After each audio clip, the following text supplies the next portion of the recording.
السلام عليكم، انا خالد حضرتك بعنوان ايرادات السينما المصريه الفتره الاخيره، واللي هنذكر فيها الايرادات في اخر اسبوع. يعني المركز الاول في الحلقه دي هو اكتر فيلم حقق ايرادات في السينما المصريه في الاسبوع الاخير. من غير ما نطول في المقدمه نروح للمركز العاشر على طول.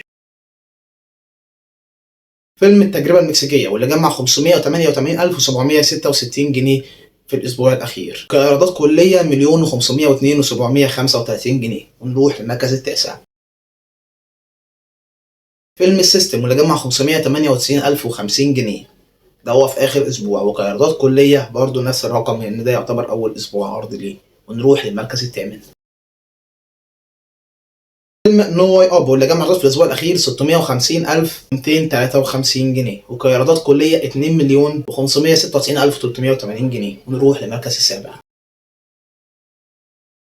فيلم انف وثلاث عيون، اللي جمع ايرادات 697,226 جنيه كايرادات اسبوعيه، وكايرادات كليه 1,652,106 جنيه. ونروح للمركز السادس. فيلم ارجيل، واللي جمع ايرادات اسبوعيه 926,445 جنيه، وكايرادات كليه 2,439,008 جنيه. ونروح للمركز الخامس. فيلم النحال، واللي جمع ايرادات 940,613 جنيه، وكايرادات كليه 9,360,914 جنيه. ونروح للمركز الرابع. فيلم الاسكندراني، واللي جمع 1,490,000 في اخر اسبوع، وكايرادات كليه 26 مليون جنيه، وده رقم رائع جدا بالنسبه لاحمد العوضي واول بطوله ليه.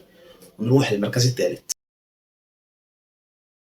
فيلم ابو نسب، اللي جمع 2 مليون في اخر اسبوع، وكايرادات كليه 48 مليون جنيه، وده رقم كبير جدا، ويعتبر كده هو المركز الاول في تاريخ محمد امام من حيث الايرادات.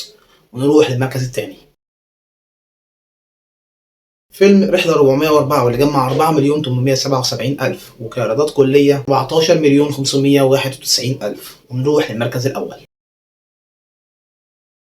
مفاجاه صراحه بالنسبه لي، فيلم رائع، فيلم حلو من احلى الافلام، كلام جميل كل ده، بس المركز الاول وكايرادات كليه الرقم ده مش عارف صراحة يستحقها ولا لا.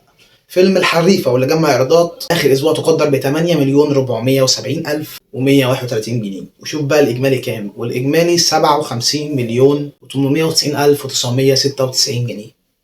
ومش عارف صراحة الفيلم هل يستحق ده ولا لا. فيلم حلو حلو جدا كمان، يستاهل انك تتفرج عليه وانت مشفتوش، عمل كويس، بس ما يدخلش قائمة افضل 10 افلام في تاريخ السينما المصرية من حيث الايرادات. يعني 57 مليون، وغالبا كان الاسبوع الجاي هيعدي ال60.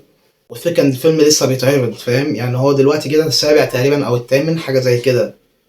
فاكون ان هو من التوب من التوب سيفن اصلا، نستغربها صراحة. بس في نفس الوقت مش مستغربها قوي، ان فيلم زي فيلم البدلة كان فيلم كويس، من افضل افلام كوميدية، كان واخد المرتبة الاولى وقعد سنين كده.